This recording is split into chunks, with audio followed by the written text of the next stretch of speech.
Hi, I'm Jared Brooks, and in this video I want to share with you 3 things that actually helped me lose the weight that I lost. And for those of y'all who don't know, I used to weigh 539 pounds.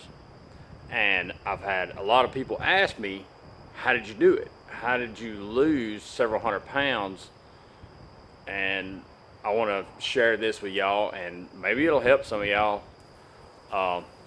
But the first one that I want to share is that what you intake is monumental. I know whenever I first started, well, let me get this out of the way. I lost most of the weight. I had a stomach surgery. But to get to that, the surgeon told me I had to lose 89 pounds. Now, for any of y'all that has had a tough time losing weight knows that 89 pounds looks like Mount Everest. It is terrible, terrible when somebody's sitting there telling you that. And for me, I told her, I was like, you might as well be telling me 1,000,000 because I need help. And I mainly had a huge knowledge gap. So I'm hoping that this helps fill in some of the knowledge gap that maybe some of y'all have. Now, on this number 1, what I did is the first thing I had to do was give up sodas and Little Debbie's. And I sat down with a nutritionist there because that's the only help that they would give me, and to try to get some of that off. And sitting down with the nutritionist, I got gut honest. And that's one thing that you need to do. You need to get gut honest and write everything down and see where you're messing up, because just off the top of your head, it doesn't work. I've been there, I've done that tons of times. Okay, for me, I was drinking a ton of sodas and I was getting Little Debbie cakes at the truck stop. I'm here at the park and there's crap trying to lie on me. And, but anyways, so here I was sitting here, I had to lose 89 pounds. And I was like, you know what? I can give up sodas and Little Debbie's for a week, because I had to come back in and weigh again in a week. So what I did is I gave up sodas and Little Debbie's. And in a week, I lost 10 pounds. And that's all that I did. That is the only thing that I did. That's the only difference. So after that, I was like, you know what? I got this. And the nutritionist sat me down and was talking about portions and different stuff like that. And to be honest, it was way more than what I could probably do. I know it gets overwhelming, and I know some of y'all have gotten overwhelmed by things. And to me, it was overwhelming. So, me being the redneck, I was like, you know what? I want to be half the guy, so I'll just eat half the shit. And that's what I did. And I still went to McDonald's. I still got crap out of the truck stop. But you know what? I cut it in half, because I wanted to be half the guy that I was, at least. And it worked. Now, that comes to number 2, because I've told people that. And they're like, well, you cut everything in half. Aren't you still hungry? Well, here's the other caveat to that. And this goes into the second thing that really helped me out. The nutritionist told me that most people, while you eat, you're drinking at the same time. And you're washing that food down, and your stomach doesn't have time to register with your brain, so you end up eating more. And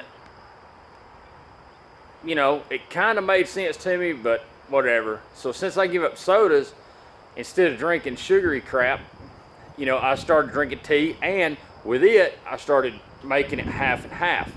Now, something else that if any of y'all have this surgery, you will find out. You can't drink and eat at the same time, and you can't even drink after you eat. Anything you drink, it has to be before you eat. And when you take that first bite, you're done. Unless you're choking to death or it's too hot, you're done. drinking until like 30 minutes to an hour after you eat. So, number two is plenty of water. If you drink a bunch of water, it helps fill you up. Now, I've always heard drink plenty of water, drink plenty of water. Well, they told me that you had to drink, I think it was an ounce for every 2 pounds of body weight or something like that. Whatever. To make a long story short, I ended up getting to the point to where I was drinking 1.5 gallons a day of water, pure water, before I wound up having that stomach surgery, when I lost the 105 pounds prior to the stomach surgery, because I had to lose 89. And I set a goal. There's another little tidbit. Set a goal. Even if, shoot high. Even if you fall short, you're still better off. And sometimes you'll surpass it. My personal goal was 100 pounds by the time I had surgery. I ended up losing 105. The day of the surgery, I had lost 105 myself. And I'm still, to this day, proud of that. I mean, that's one of the best accomplishments I've ever done in my life. But the number two one is drink plenty of water.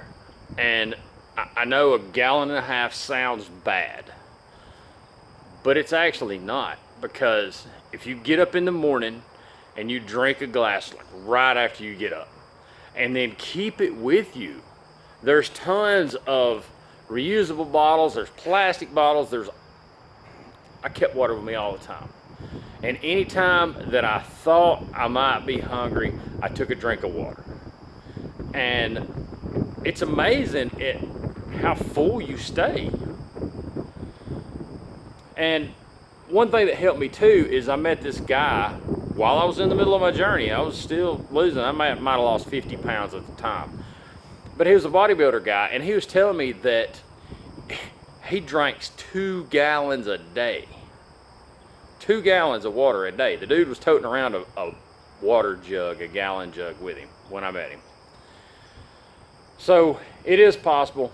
I've done it. He did it. It's possible. And we're normal people. All right. That light popped on. Perfect. Now see, it's still nighttime here. That goes to number 3. I got up and I exercised. And I got up every morning. And some mornings I didn't feel like it. You know what? If it was raining or thundering or lightning, no, I didn't do it. But you know what? I got up most mornings and I did go exercise. And it's like where I'm shooting at right now. I'm in the gazebo here at the city park. I think you can kind of see the playground behind me. And I'm trying to keep the light out of everybody's eyes. But it's before daylight. This is not at nighttime. I got up this morning at 4:30. And as far as exercise, it doesn't matter. Just do something. Anything is better than nothing. I've got an app on my phone, and I've got a goal set. That's another thing. And here's another little nice nugget. Find you an accountability partner. My personal accountability partner, she lives 1,000 miles away. But you know what? She got her little butt up this morning, and she went walking with me. And I tell you what, there's been a lot of mornings that little bit made the difference, because I knew that there was somebody else that was going to bust my ass if I didn't get up and go. Because a lot of times people have trouble being accountable. I have trouble being accountable with myself sometimes. And so maybe those 3 things will help you out. That's what I made these videos for, is to help people out. And if you have any comments or questions, I welcome your questions and your comments. Let me know in the comments, or you can go to jaredbrooks539@gmail.com and shoot me an email. I check them. I'm normally terrible with emails, but I check them. And any questions, I'll be glad to try to address. I'll put it on a video if you want. I just want to be able to help people. I started this to help people. And if you like the content, please give me a like and a subscribe down there. And I guess I'll talk to y'all later.